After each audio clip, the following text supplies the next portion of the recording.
कि आज तक हमें परमात्मा की जानकारी यथार्थ रूप में नहीं हुई। एक शेख फरीद नाम का मुसलमान धर्म में उत्पन्न एक पुण्यकर्मी प्राणी था। पुण्यात्माओं,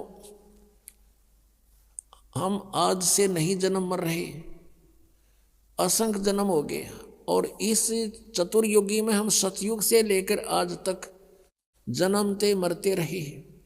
और इस कलयुग से पहले हम अलग, ना कोई मुसलमान था, ना हिंदू था, ना सिख था, ना ईसाई था। सब वैदिक धर्म को मानने वाले होते थे, वेदों अनुसार ओम नाम का जाप करते थे, और कोई साधना वो सिर्फ यज्ञ हवन आदि करते थे, 500 यज्ञ किया करते थे। अब हमारे आपस में संस्कार एक दूसरे के मिक्स हैं। आज कोई हिंदू धर्म में जन्मा है तो कल मुसलमान धर्म में जन्म ले सकता है। आज कोई मुसलमान धर्म में कट्टर हुआ बैठा, कल मृत्यु होगी, उसके बाद वो हिंदू धर्म के अंदर जन्म ले सकता है, ईसाई के भी ले सकता है। ईसाई भी की मृत्यु के बाद ईसाई भी यहाँ आ सकते हैं हिंदू धर्म में, और सिख धर्म में भी जा सकते हैं। तो कहने का भाव यह है कि हमने अपनी बुद्धि को बहुत ऊपर उठाना पड़ेगा, तब हम इस काल के जाल से निकल पाएंगे। तो पुण्यकर्मी प्राणी शेख फरीद बचपन से ही परमात्मा में उसकी श्रद्धा बनी, पिछले ही संस्कार प्रबल थे उसके लिए थोड़ा सा कथा सुनाते हैं कि वो शरारती बहुत था, उलाने बहुत लाता था, गांव में जाकर के दूसरे बच्चों के साथ झगड़ा कर देता था, किसी को कुछ छेड़छाड़ कर देता था आपस में बच्चों के साथ, या किसी के घर में घुस के उनका कोई बर्तन उठपटंग कर देता था, उलाने आते थे। उसकी माता बहुत तंग होगी, उसने सोचा अब क्या करूं, इसको कैसे शांत करूं। तब उसने एक दिन सोचा कि इसको कहती हूं कि बेटा तू नमाज कर ले। शेख फरीद की माता ने कहा कि बेटा तू नमाज करा कर, छोटा ही बालक था 3-4 वर्ष का। कहने लगा क्यों, मैं क्यों करूं नमाज, मुझे क्या मिलेगा। और वो उसका फेवरेट फ्रूट था खजूर, जो है वो खजूर बहुत खाता था, उसको बड़ा पसंद थे।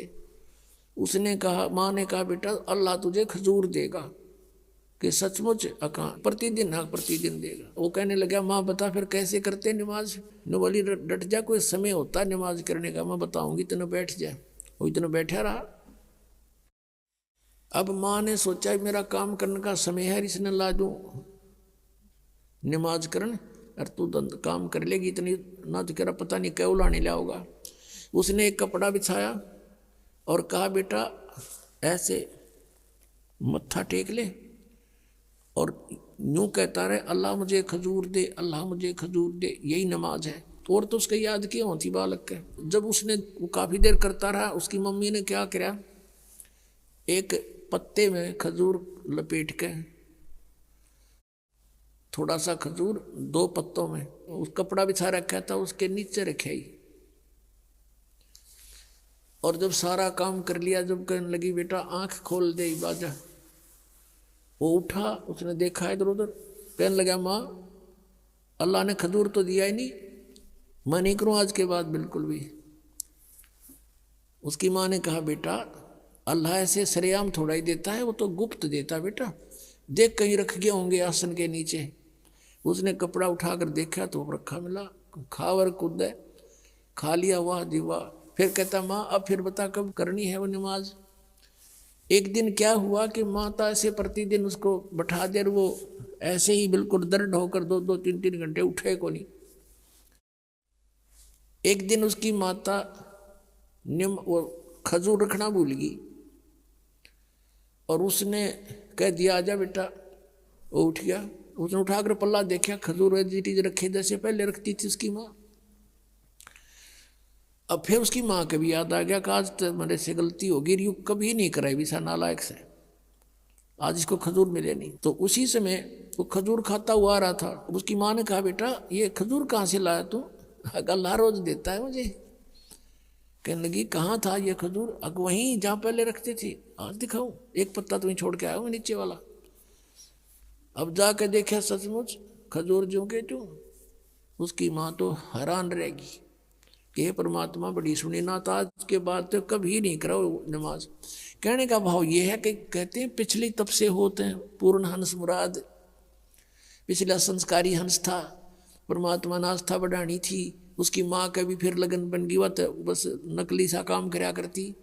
उस दिन के बाद उसकी माँ का भी दृढ़ विश्वास हो गया भगवान है, अल्लाह है कहीं पर।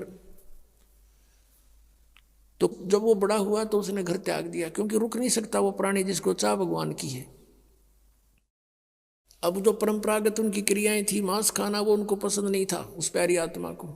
उसने छोड़ दिया कि ये तो कुछ जच्ची नहीं बात, हिंसा करके भगवान मिला करते हैं कभी। अब वो शेख फरीद पुण्यात्मा परमात्मा की तलाश में कहाँ जाते हैं? संत के पास, के संतों के पास परमात्मा के पाने की विधि होती है। एक फक्कड़ फकीर था, सिद्ध पुरुष था, साधना करता था, सिद्धि में प्रसिद्ध हो रहा था। उसके पास पहुंच गए, उनसे बातें की, उसने अपना जो साधन जाने था वो बता दिया। बेटा कठिन से कठिन तप कर, जितना कष्ट दोगे शरीर को उतना ही भगवान निकटाएगा। अब शेख फरीद तो गए ही भगवान पाने के लिए थे, दिन रात अपने खूब कष्ट करें, जो भी गुरुजी आदेश दें वही पालन करें। अब शेख फरीद गए हुए थे किस लिए? परमात्मा के लिए, और गुरुजी के आदेश का 100% पालन करते थे। उस आश्रम में उनके पास और भी 5-7 शिष्य रहते थे। और शेख फरीद के जाने के बाद उनके गुरुदेव की उस बच्चे में वो ज़्यादा प्रिय लगने लगा, क्योंकि वो हर कार्य को उनकी इच्छा अनुसार करता था। ऐसे बैठा रहता था या खड़ा रहता था जब तक आज्ञा नहीं होती थी। उनके गुरुजी अधिकतर उसी से सेवा लेते थे। तो अन्य शिष्य ईर्षा करने लगे कि शेख फरीद तो गुरुजी के हृदय में बस गया और आश्रम इसको देंगे लास्ट में मृत्यु के बाद, और तुम रह गए अब घर छोड़ा परमात्मा पाने के लिए। और वहाँ जाकर फिर ये राग द्वेष अभिमान बढ़ाई की भूख ज्यों की त्यों, फिर किस लिए डले ढो रहे हो वहाँ पर? अगर तुमने आश्रम की जरूरत है, भगवान की नहीं रही, मान बढ़ाई की भूख है, तो भक्त नहीं। ये शेख फरीद में नहीं थी। अब अन्य जो शिष्य थे उन्होंने सोचा इसको गुरुजी की नज़रों से गिराते हैं। वो जो सिद्ध पुरुष था, मुसलमान धर्म में फक्कड़ फकीर था, तपस्वी था, वो क्या करा करता? हुक्का पिया करता खाना खाते समय, और शाम के समय विशेषकर हुक्का पीकर तुरंत सो जाता था, सुबह बखत से उठ जाता था। तो आश्रम में प्रत्येक भक्त की एक दिन की सेवा बांट रखी थी कि इस दिन वो सारी सेवा करेगा, इस दिन वो करेगा, इस दिन वो करेगा। जिस दिन शेख फरीद की सेवा का टर्न आया, उस दिन अन्य सेवकों ने सोचा कि आज इसको गुरुदेव के नज़रों से गिराते हैं। वर्षा का मौसम था लेकिन वर्षा नहीं हो रही थी। शेख फरीद ने शाम के समय खाना बनाया गुरुजी के लिए, और गुरुजी के हुक्के के लिए पहले ही अग्नि तैयार कर देता था। उसने अग्नि तैयार कर ली थी, खाना खिलाने गया हुआ था। पीछे से उनके अन्य ईर्षालु साथियों ने वो अग्नि बुझा दी, पानी पूनी छिड़क दिया। अब शेख फरीद ने तो ये सोचा था कि 2 मिनट में हुक्का भर के दे दूंगा, और वो गुरुजी इतना क्रोधी था, अगर 5 मिनट लेट हो जाता ना कोई भी किसी कार्य में, उससे इतना नाराज हो जाता, उसको डंडे मारता था और कई दिन तक उसको सेवा नहीं देता था। तो अब शेख फरीद जी गए अपनी मस्ती में कि जाके हुक्का भर दूंगा, जाके देखे आग नहीं है। अब शेख फरीद को तो भाई चिंता का विषय हो गया, इधर देखा उधर देखा, अग्नि नहीं बिल्कुल भी। थोड़ी सी दूर पर देखा कि गांव था, नगर था, वहां से 1 किलोमीटर की दूरी पे वहां धुआं उठ रहा था। चलम उठा के भाग लिया पूरी स्पीड पे। वहां जाकर देखा तो एक माई चूल्हे में अग्नि जलाने की चेष्टा कर रही थी, फूंक मार रही थी, और आंखों में पानी गिर रहा था। धुआं वापस आकर उसको परेशान कर रहा था। अब शेख फरीद दौड़ा दौड़ा गया, माई माई कहाँ, कौन है? हाँ महाराज क्या बात है? कि माई आग दे दो, हुक्का भरना है। वह माई थी नरी निकम्मी, नो बोली आँख फूट जाना जब आग मिला है, आंख फुड़वा ले तू भी अपनी।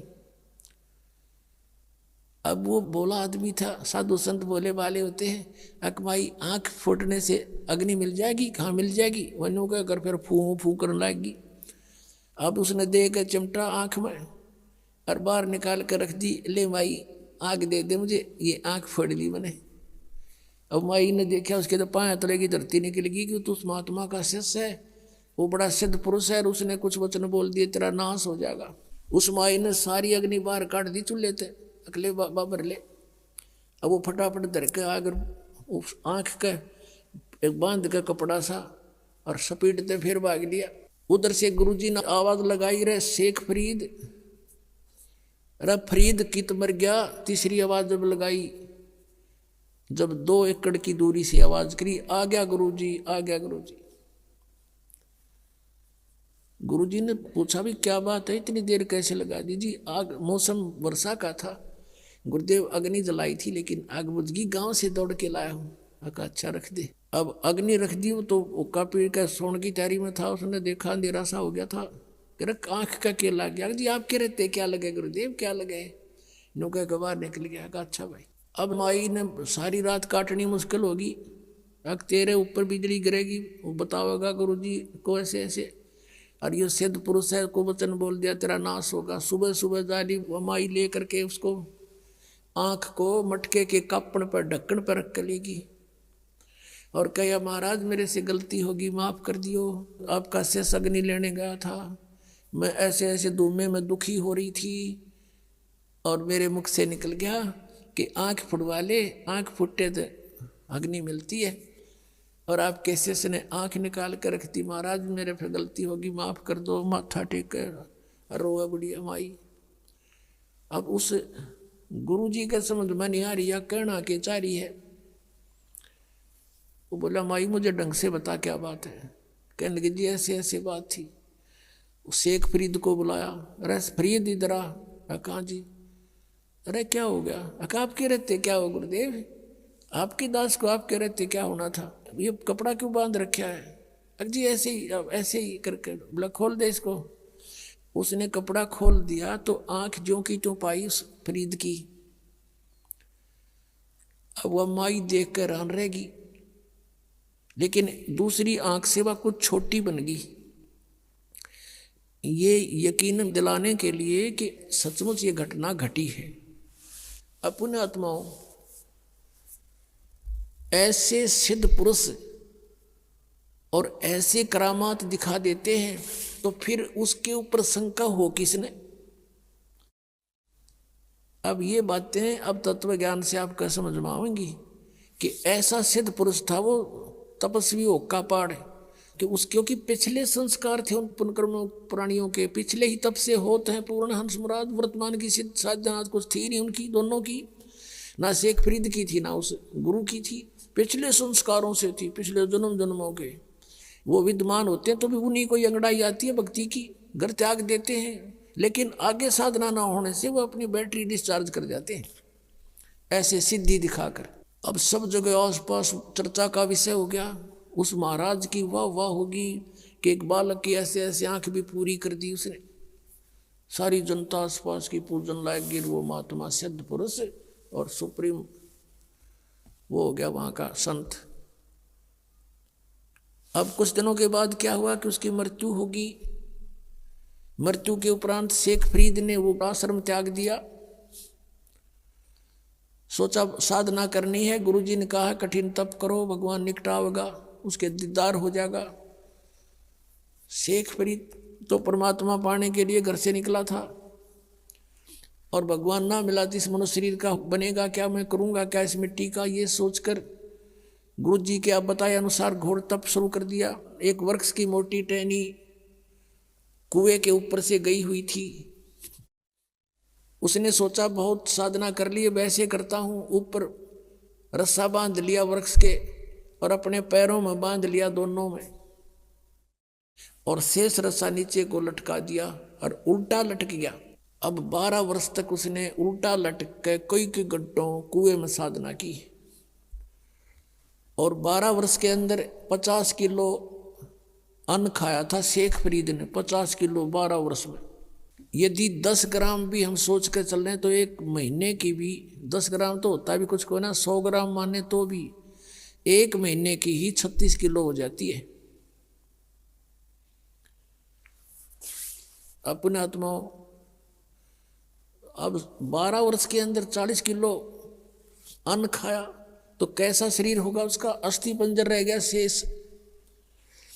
वो बाहर आकर के कभी कभी विश्राम करता था, परमात्मा की याद को कि उसमें तरफ में रहता था, और वो ऐसे लेटा हुआ था।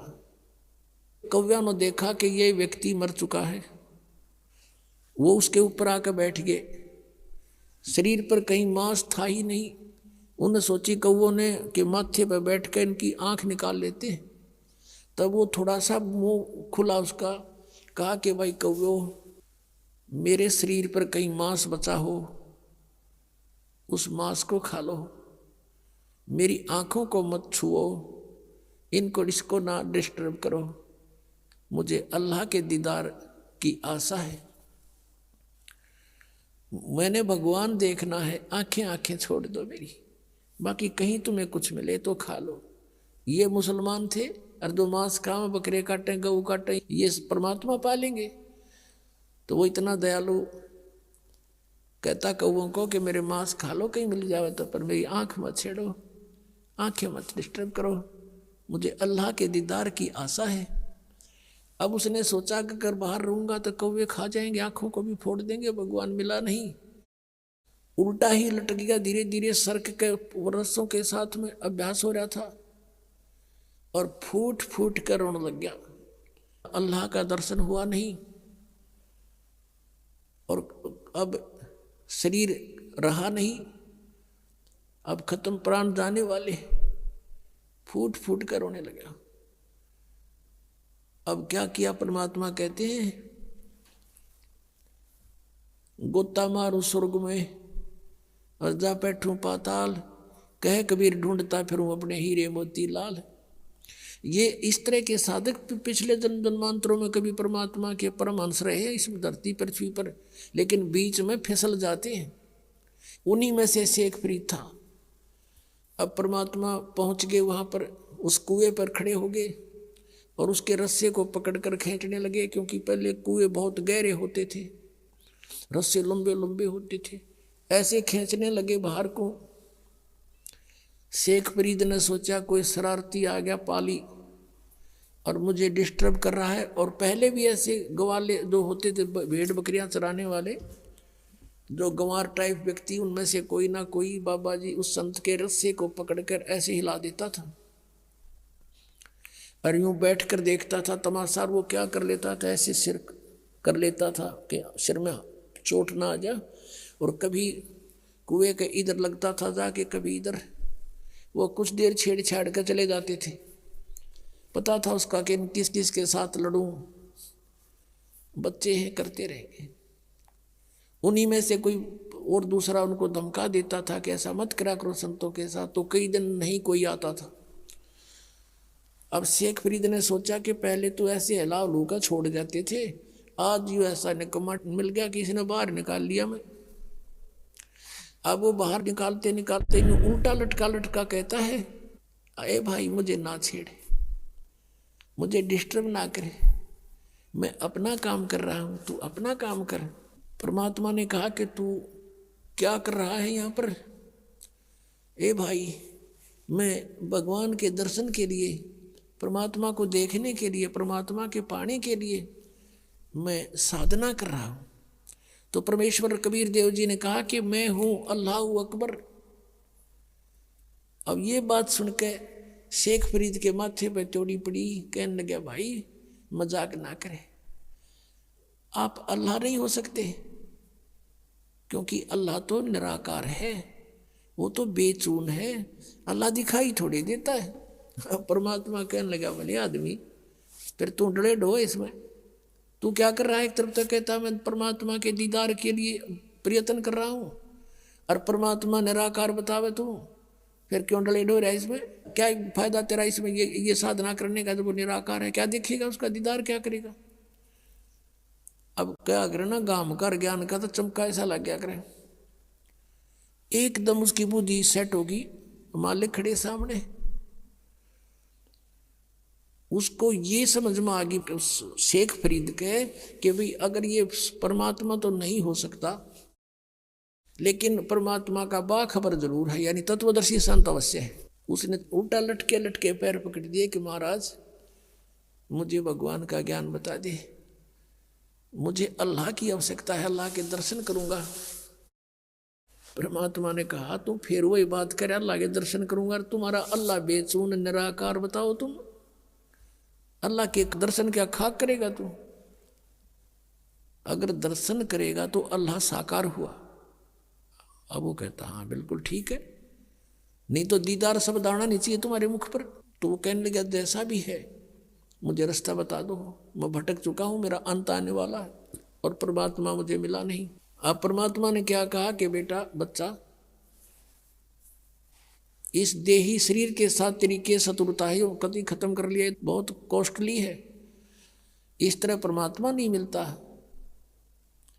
परमात्मा पाने का एक मंत्र है, जाप है, और भूखा रहने से भगवान मिला नहीं, गना खाने से भगवान मिला नहीं, इतना भी नहीं खाना चाहिए कि अंगड़ाई टूटर जो माइया दड़ी पक्का खा ले, और इतना कम भी नहीं खाना चाहिए कि कमर टेढ़ी हो जा के भक्ति करोगे। प्रथम अंजल संयम राखे, योग युगत सब सतगुरु भाखे, खाने पीने पर संयम बरते, हिसाब का खावे, इतना खावा जो घना नींद भी ना आवे और भूखा भी ना रहे और शरीर में फुर्ती स्फूर्ति बनी रहे।